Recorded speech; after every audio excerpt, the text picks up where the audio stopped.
why is it that it's harder to play the guitar whenever you're up high on the neck than it is down low? There's 3 different reasons. 2 of them are fairly obvious if you've ever picked up a guitar, but the 3rd one will probably surprise you, as it's something I don't think I've ever heard anybody talk about or address before. We're going to talk about all 3 of those and how you can beat them on today's installment of FAQ You.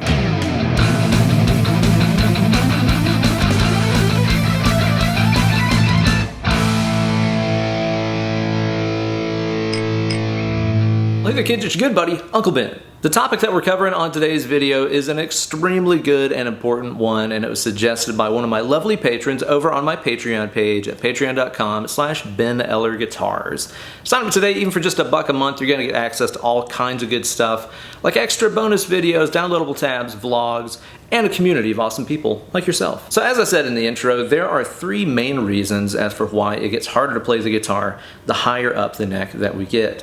Reason number 1 is extremely obvious. The fret spacing gets smaller, right? But obviously that never stopped the likes of players like Gary Moore or Yin Yang Milkshake, who both had like lumberjack mitts. One of the key strategies that you can use whenever you're playing up here on the high frets is to ditch your little finger whenever you don't need it. I see a lot of guitar players that have this like hardcore adherence to the 1 finger per fret rule, which is really beneficial if you're playing low down on the neck. That puts everything in perfect reach for you, but as soon as you start getting up higher on the neck, where the frets are closer together than the spacing of your actual fingers, you end up with fingers that end up like piled up on top of each other, and it gets really, really uncomfortable. If you'll watch a lot of the guitar masters that we all admire, again, anybody from Guthrie Govan to Eddie Van Halen, any of the legends, you'll notice that after about fret 12-ish, they kind of enter into an anything goes kind of policy, where a lot of times a figure that you might play with fingers 1, 3, and 4 down low will become a figure that you play with 1, 2, 3 up high. Now if you're playing that same figure but with 1, 3, 4, you can see my middle finger here doesn't really have anywhere to go. It's kind of bunched up in between my 1st and 3rd finger, and it's really awkward. Even if your fingering is really precise, this guy just has nowhere to go. So how about we just eliminate that problem entirely just by ditching the little finger, right? So now we can play a figure like this, and it's a lot easier to do than if we were just being prim and proper and playing 1 finger per fret. The other cool thing that happens too is whenever you're playing with 1, 2, 3 primarily up here, it opens up your little finger to play another note in the scale higher up. This is a strategy guys like Eric Johnson use all the time in their phrasing. Nobody's gonna call the pinky police on you. The second reason why it's harder to play up high on the neck is because on most every guitar, the action is just higher, the higher up the neck that you get. It's just kind of the nature of the beast. One thing that I think remedies this solution is if the entire action of the guitar is just a little bit more even. Even if that means that everything is higher than what you want it to be, you'll find that if you have a more consistent action throughout the neck of the entire guitar, that it'll just feel a little bit more seamless. Like for example, I've got a couple of guitars in my collection that are like really low and slammed in this portion of the neck, but then whenever you get up high, the action is quite a lot higher. It feels like playing 2 different instruments entirely. But then if you compare a guitar like that to like, let's say my Sir Alt T right here, this guy is just considerably more comfortable to play, even though the action across the entire guitar is actually quite a lot higher than most of my other instruments. You could get it lower because Sir's fretwork is like literally perfect. But one thing that you can notice about this, probably a little bit hard to see on camera right here obviously, is that it's consistently about medium-high action. So for example, if I use this Dunlop 2mm pick right here as kind of a feeler gauge, if I'm at fret number 22, the high E string is, I'm gonna say that would be about 2.3 millimeters away from the fret. And if I go down here to fret number 12, it's just barely touching the pick, so it's like 2 millimeters. I just find that if the entire instrument is kind of set up with a little bit more even action, it makes it a lot more comfortable whenever we get up here. It doesn't suddenly feel like the action has jumped up way higher than it was down here. So those are the 2 basic reasons that I think everybody notices, and it seems like that's all anybody talks about. But the third reason here is the one that nobody mentions. I've never heard anybody talk about this, but this is one of the biggest reasons why it feels different to play up high. I'm sure some of you guys have noticed that it's not only, the fretting hand that's cramped up and having to push down on higher action, but sometimes the right hand feels kind of different too. It almost feels like everything has moved a little bit whenever we're playing up high. Now, why is that? It has to do with a little term that I have coined, radial distortion. Ooh, doesn't that sound cool? It sounds like the name of like a really sick jazz fusion album, right? Radial distortion featuring Alan Holdsworth and Vinnie Caliuta. Sounds like that's probably something that exists. To understand radial distortion, let's take a look down the neck of our guitars. So you'll notice that unless you're playing a classical guitar, that the fingerboard of your instrument has a slight curvature to it. Your fingerboard is not flat. And that is different from guitar company to guitar company, from model to model. And that is called your fretboard radius. And that radius is measured in inches. Now, if you put your guitar in that position again and look at the bridge, you'll notice that the saddles are also radiused.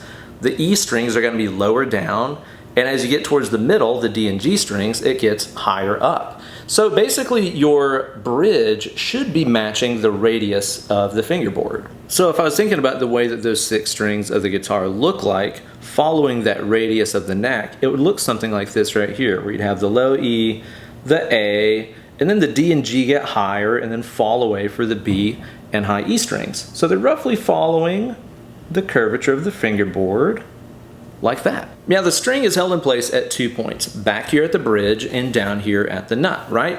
And every time that we push down on the string to fret a note, it's essentially making the string go downhill from the perspective of the bridge. Whenever we fret a note down low, that downhill effect I'm talking about is barely even perceivable. But whenever you push down on the string up high, well hell, you can just look at the bridge and see it now, that the string is now going downhill, right? And whenever we fret a note up high like that, and it's going downhill at that steeper angle like I'm talking about, what ends up happening here is that that string is kind of leaving that radius just a little bit.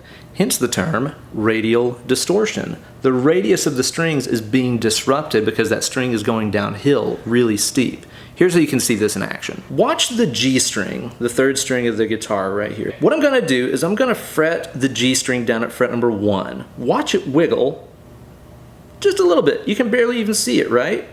You can see that the string is ducking down just a tiny, tiny bit down here when I fret at the 1st fret. Now watch what happens whenever I do that exact same thing but up here at fret number 21. That ducking out of the radius effect is way more exaggerated. You can see how it is kind of getting under the B and D strings whenever I fret it that high. This happens on all the strings. You see that?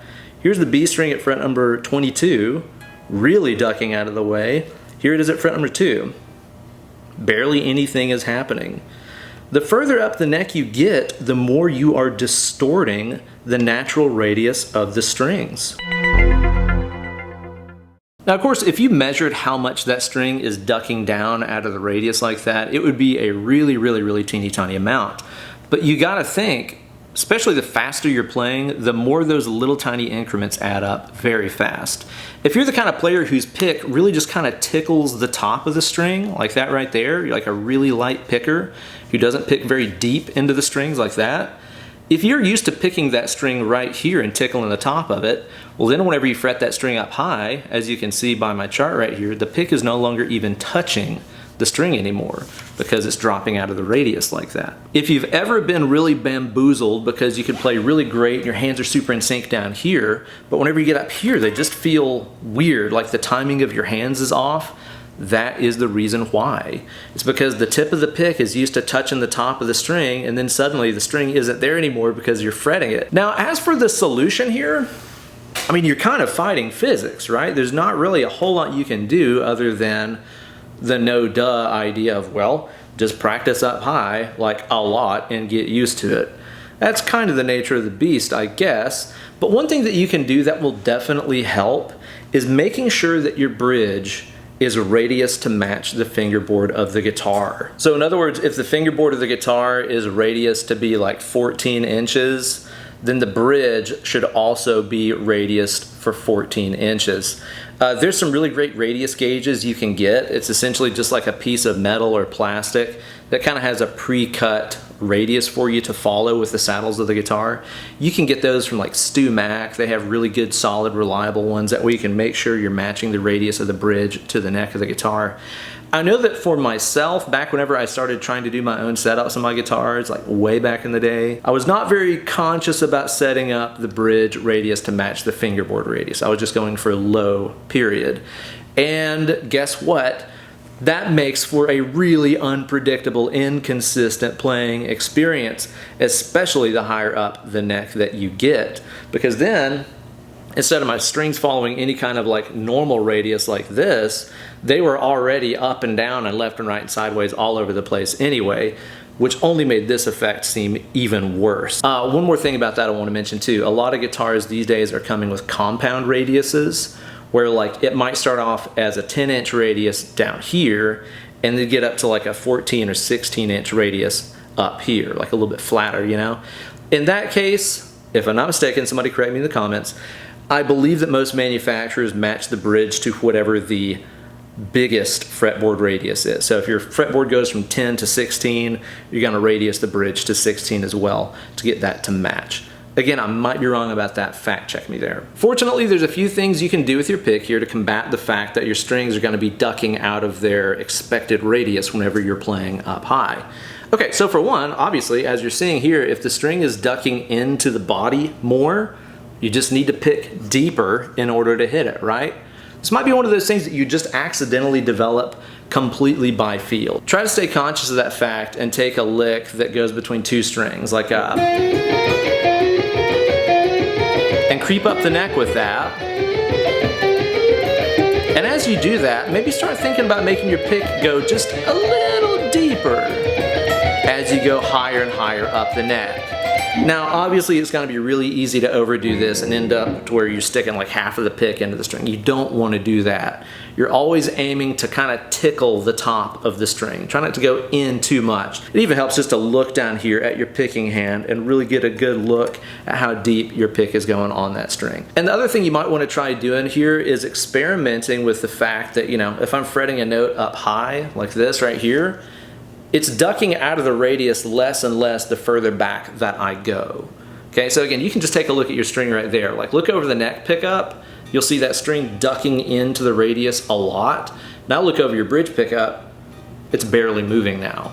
So if you take that pick and actually just move it a little more towards the bridge pickup, you know, you'll find that the string is ducking out less. You're fighting less of that radial distortion just by moving your pick hand back just a little bit.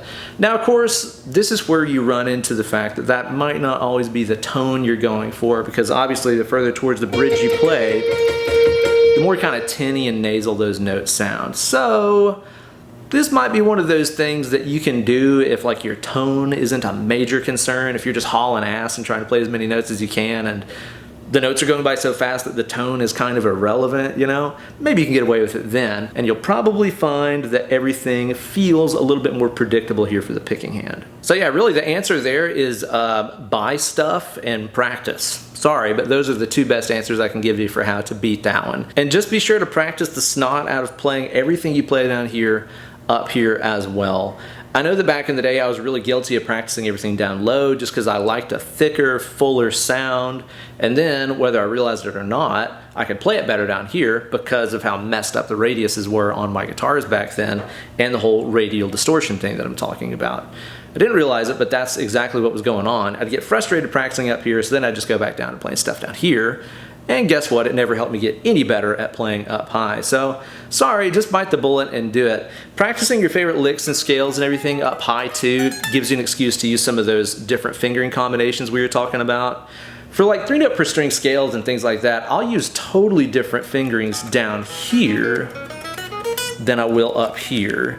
You'll notice that I'm really using 1, 2, 3 a lot whenever I play up high on the neck like that. Don't be scared to do that. Refinger stuff just to give your fingers more space, especially if it's after the 12th fret of the guitar. So there you go, guys, the mysteries of radial distortion unlocked just for you all here on another installment of FAQ You. Hopefully that answered your question about that. If you've got some questions that you want to submit for a future episode of this series, sign up today for my Patreon page over at patreon.com/BenEllerGuitars. I always give priority to people who are helping me pay my bills, so sign up even for just $1 a month. I'll answer your questions on a future episode, and you'll get access to all kinds of cool stuff like bonus videos and tabs, and all that other good stuff. It's been fun as always, but now it's time to get away from the computer and go do some practicing, preferably really up high on the neck. Let's click it. More picking.